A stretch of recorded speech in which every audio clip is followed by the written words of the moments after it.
Tonight, we start off by taking a look at Auburn University's COVID numbers and the updated travel guidelines for international and domestic travel. We'll then inform you on the single largest research contract in Auburn history, as well as upcoming events at the Auburn Public Library. We'll also take a look nationally by updating you on the situation in Ukraine, as well as what record levels of inflation in the U.S. look like. Finally, are you ready to take Grandma out on the town? Find out how you can wine and dine Grandma so that she's sure to have the best night of her life. All of that and more is coming up next on Eagle Eye's Monday News at 6.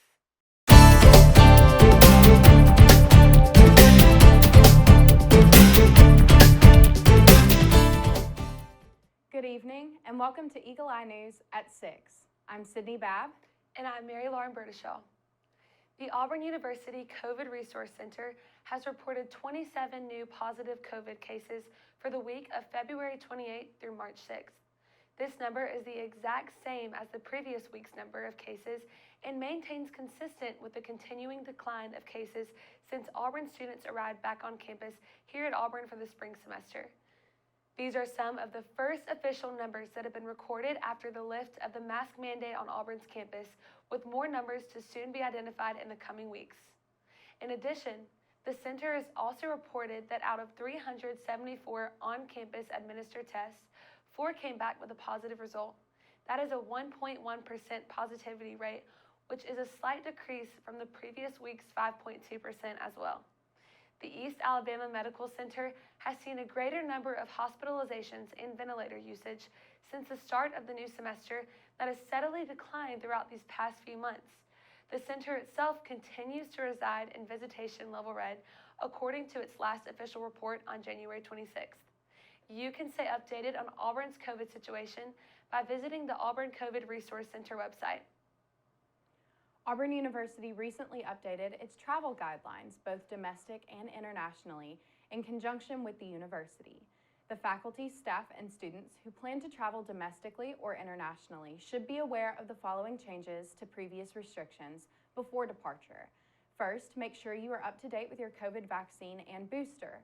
Wearing a mask over your nose and mouth is required while in indoor areas of public transportation. This includes airplanes that are traveling into, within, or out of the United States. If traveling by air, passengers should check if their airline has had any testing or vaccination requirements. Those returning to Auburn from international travel should complete one of the following requirements depending on vaccination status. If fully vaccinated, there is no need to quarantine, but highly recommended to consider getting tested 5 days after your return. If you are not vaccinated or up to date on vaccinations, the university suggests to self-quarantine for 5 days after travel and watch for symptoms for 10 days. If you have recovered from COVID recently, you do not need to get tested after travel and do not need to self-quarantine. Auburn University is proud to be named one of 5 winners for the 2022 Active Minds Healthy Campus Award by the Active Minds organization. The award celebrates colleges and universities across the United States that provide access to quality health care in addition to giving equal priority and investment to mental health. Auburn was judged on a variety of criteria, including prioritization of a collective strategic approach, defining health broadly and pursuing it comprehensively, and providing quality, responsive, accessible clinical services. Auburn joined several other universities in its recognition, including Barstow Community College, University of South Florida at St. Petersburg, Stevens Institute of Technology, and Virginia Tech. For more information about this award, visit activeminds.org/program/healthy-campus-award. Now we'll look at a Senate update from the new SGA Vice President, Coleman Turnipseed. Let's take a look. Hi everyone, my name is Coleman Turnipseed and I'm the new SGA Vice President for the 2022-2023 term. Over the last few weeks in Senate, we've had both Senate Orientation number 1 and 2, in which we've gotten the senators acquainted to their new roles. In Senate Orientation number 1, we selected our President Pro Tempore of the Student Senate, Senator John David Jones. At Student Senate Orientation number 2, we selected our committee chairs, who are Academic Affairs, Madeline Dodd, Budget and Finance, Nick Seward, Code of Laws, Ashton Dickinson, Diversity, Equity, and Inclusion, Casey Rickles, and Student Affairs, Javen Justin. We also assigned our senators to these committees, and they're up and running with their first committee meetings this week. This past week in Senate, we had our first actual Senate meeting in which 13 bills were introduced as future orders.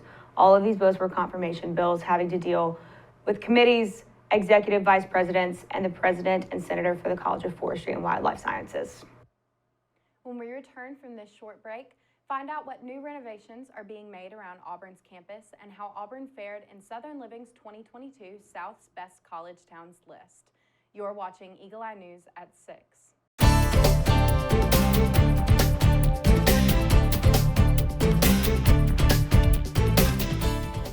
The College of Education program titled Education to Accomplish Growth in Life, or EAGLES, designed to give students with intellectual disabilities a complete college experience, recently opened a completely renovated facility, or a nest, to call home. The 3,200 square foot home in Foy Hall offers staff and students resources such as classrooms, a technology center, staff office space, a conference room, lobby, and even a kitchen to maximize the program's success. This brand new space will allow EAGLES staff to conduct classes and meetings, a part of their day-to-day business, in order to teach an array of skills to students through 17 program courses and train warm-hearted individuals learning, nurturing great success, or wings peer mentors to help expand the program onward and upward. EAGLES students are excited to utilize their new nest's resources and are looking forward to enhancing their experience at Auburn. It's that time of year again. Southern Living has released its 2022 South's Best College Towns, and Auburn made the list. Ranked number 3, Auburn was praised for living up to its title of the loveliest village on the plains. The article highlighted Auburn's burgeoning food scene, showcasing bow and arrow as well as the irritable bow, and gushed over the famous tradition of rolling Toomer's Corner after a victory. To read the full article and learn about all of the South's Best College Towns of 2022, visit southernliving.com/south-best/college-towns. The Jule Collins Smith Museum of Fine Arts at Auburn University is pleased to present the first in an emerging series titled Radical Naturalism, Tommy Coleman, and Nature and My Problem with the Vessel. This inaugural exhibition will feature new drawings and sculptures by Tommy Coleman, as well as a sculptural configuration of 16 Audubon etchings. Through this showing, the JCSM invites contemporary artists inspired by the natural world to research the university's collection, to engage with John James Audubon's evolving legacy. Audubon is a 19th century artist who dedicated his life to hunting and trapping North American specimens, documenting the species of birds, insects, and plants that he encountered. Admission is free to the public with donations welcomed, and the showing will last until July 26th. For more information about radical naturalism, visit jcsm.auburn.edu. The Auburn University College of Veterinary Medicine was recently awarded a 5-year, $24 million contract by the U.S. Department of Homeland Security's Science and Technology Directorate in an effort to advance detection canine sciences and enhance operational threat detection capabilities. Canines have proven to be important counterterrorism tools used to prevent national security threats. Detector dogs are widely deployed for advanced threat detection to help deter acts of terrorism against infrastructure, military, political, and civilian targets. Detection Canine Sciences, Innovation, Technology, and Education, or DCSITE, will promote interdepartmental, interagency, and multi-institutional collaboration in order to drive development of the scientifically validated procedures, training, and canine mobile sensing technologies with broad applications to Homeland Security's mission. The award is the single largest research contract awarded to Auburn University and will support initiatives in Auburn's recently established transdisciplinary DCSIT program. The Auburn Public Library is pleased to host a 4-part community English listening and speaking class starting this April. The class will offer participants the opportunity to cultivate international relationships and improve English language skills in a fun and relaxed environment. Lessons will be designed and taught by students in graduate-level methods in teaching, listening, and speaking course under the supervision of Dr. Jamie Harrison, an associate professor of English for speakers of other languages education at Auburn University. Classes will be held on Tuesdays at 6:30 p.m. beginning April 5th through April 26th and are free and open to the public for all ages. Registration is required to attend due to limited space for 20 in-person participants with Zoom options available. Participants will be additionally asked to take a placement test. Those who wish to register may do so at aub.ie/ESL-course. For more information about the upcoming classes, please contact the Auburn Public Library at libraryevents@auburnalabama.org. When we come back, we'll take a look nationally at the situation in Ukraine and find out why protests are breaking out in St. Petersburg, Florida. You're watching Eagle Eye TV, Auburn's news leader.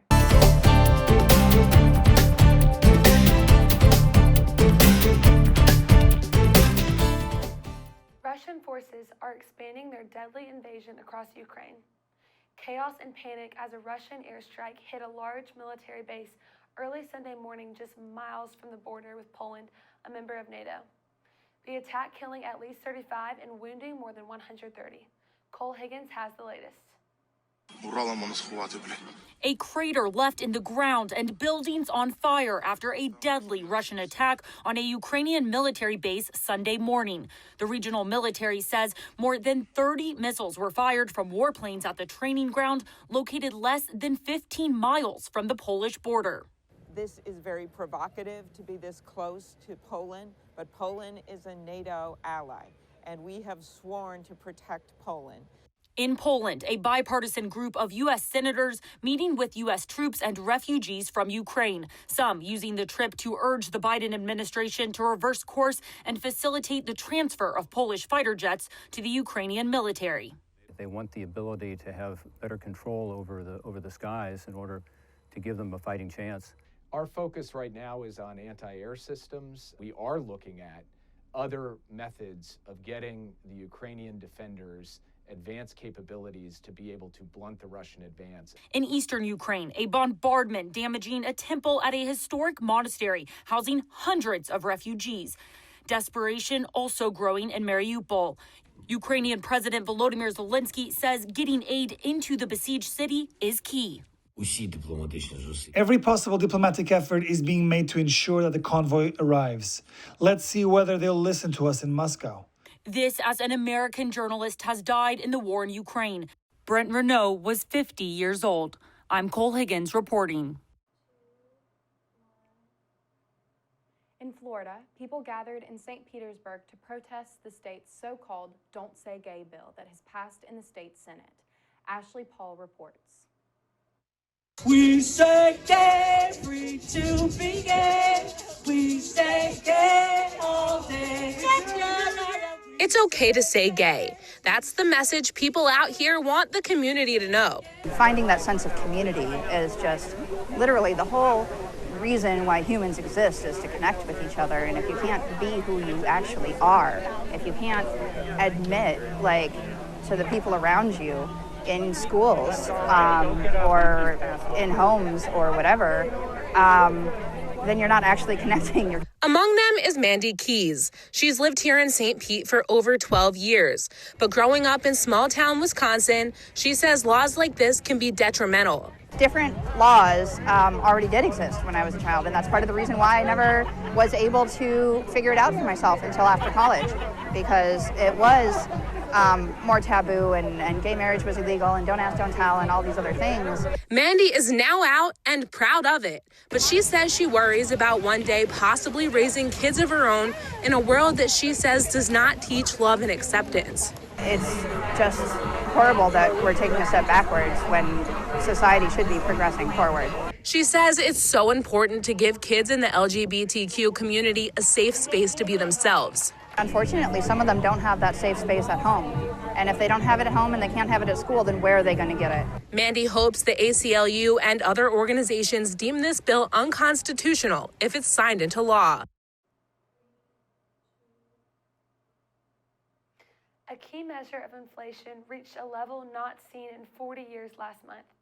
That's according to new data from the Bureau of Labor Statistics. Isabel Rosales has a closer look at what this means for American households already struggling with the high cost of living. From the gas pump to the grocery store and nearly everything in between, prices continue to rise to staggering levels, pushing a key measure of inflation to a level not seen in the U.S. since 1982. a very hot report, and this is the 6th consecutive one. And right now, there's concerns that it's only going to get a lot worse given the situation in Ukraine. The latest consumer price index from the U.S. Bureau of Labor Statistics shows the cost of everyday goods rose 7.9% in the last 12 months, ending in February, a new 40-year high. And Russia's invasion of Ukraine is expected to drive inflation even higher in March. The average American family is going to struggle to continue to battle these higher rents, higher food costs. The report found gas prices rose 38% in the last year. Food at home prices went up 8.6%, and shelter increased nearly 5%. And economists say this could be a preview of what's to come. The American consumer is really going to be tested. They're going to need to dip into savings. You're looking at quite a few more months of very hot inflation. Meanwhile, the Fed also appears ready to respond to rising inflation. Last week, Fed Chief Jerome Powell said an interest rate hike was likely coming this month. The bottom line is that we will proceed, but we will proceed carefully as we learn more about the implications of the Ukraine war for the economy. I'm Isabel Rosales reporting. When we return, we'll take a look at how Auburn did this past weekend in sports with our Auburn Sports Update with Brendan McLaughlin. Stay tuned.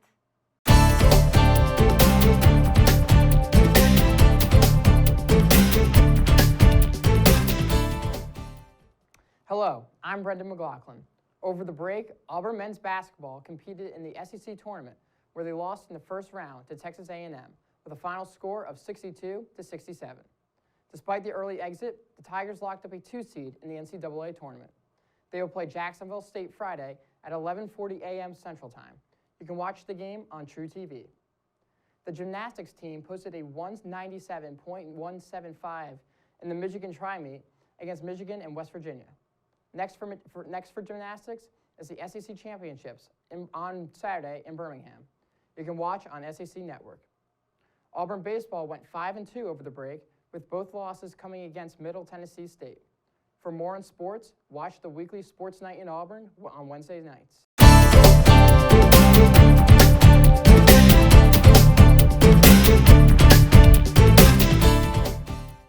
Monday. But this Monday might not be that bad because it's also National Napping Day. Yes, apparently that's a thing. It's been around for more than 20 years now. Makes sense considering most of the country had to spring forward Sunday, losing an hour of sleep. Naps can improve your memory. NASA did a study on it, believe it or not. Naps can also boost your creativity, lower your risk for heart problems, and they might even help you get in shape because you won't need to chow down to get your energy up. So if you're feeling sluggish today, shaking a fist at daylight savings time, this holiday is for you. Sweet dreams. Looking for a chance to take Grandma out for a night out on the town? Well, we've got just the event for you. Auburn Parks and Recreation is excited to announce that they will be hosting their very first Starry Night Senior Prom on Friday, April 22nd, starting at 6 p.m. Come enjoy an evening under the stars at the Frank Brown Recreation Center. Enjoy music, dancing, dinner, and the crowning for Prom King and Prom Queen. Although Auburn Parks and Recreation asks guests to please refrain from wearing high heels to avoid damaging the gymnasium floor. The prom is open to adults 50 and older, and guests can purchase tickets at the Harris Center for $25 per person. To find out more about the upcoming senior prom, visit auburnalabama.org/parks.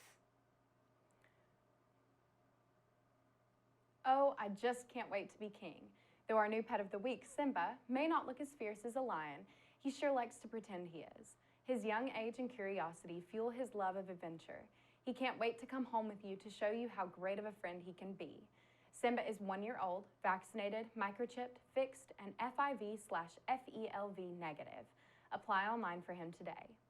We're out of time, but for more Auburn news, head over to our website, eagleeyeauburn.com, and check out our social media pages. I'm Sydney Babb. And I'm Mary Lauren. Thank you for watching, and War Eagle.